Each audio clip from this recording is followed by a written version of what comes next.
Hello everyone, আসসালামু আলাইকুম। আজ আবারও একটি নতুন ধরনের রেসিপি নিয়ে আমি চলে এসেছি। আজ যেই রেসিপিটা আপনাদের সাথে আমি শেয়ার করব, সেই রেসিপিটা একদমই নতুন ধরনের।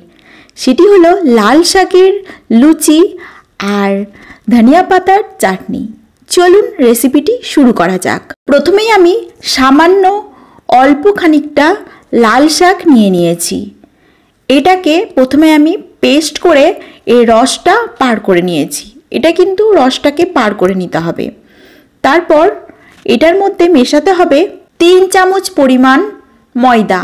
আমি এখানে যেমন ছবিতে দেখাচ্ছি সেই রকম ছোট সাইজের একটা চামচের মধ্যে 3 চামচ পরিমাণ ময়দা ব্যবহার করেছি।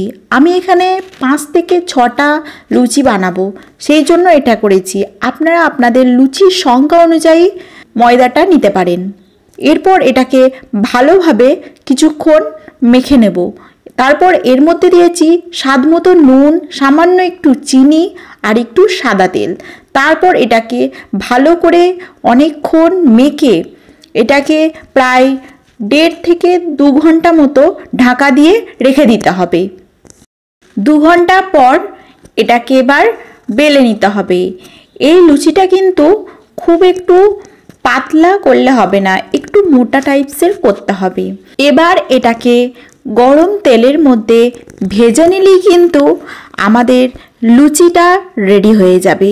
দেখুন কত সহজেই কিছুক্ষণের মধ্যেই লুচিটা রেডি হয়ে গেছে।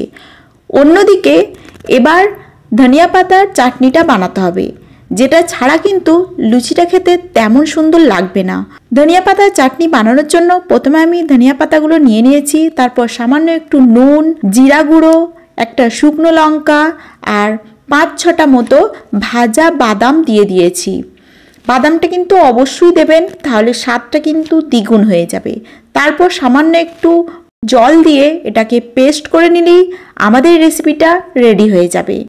আরও নতুন ধরনের কোনো রেসিপি দেখতে চাইলে আর যদি আমার ভিডিওটি আপনাদের ভালো লাগে তাহলে কিন্তু আমার চ্যানেলটি সাবস্ক্রাইব করতে একদম ভুলবেন না।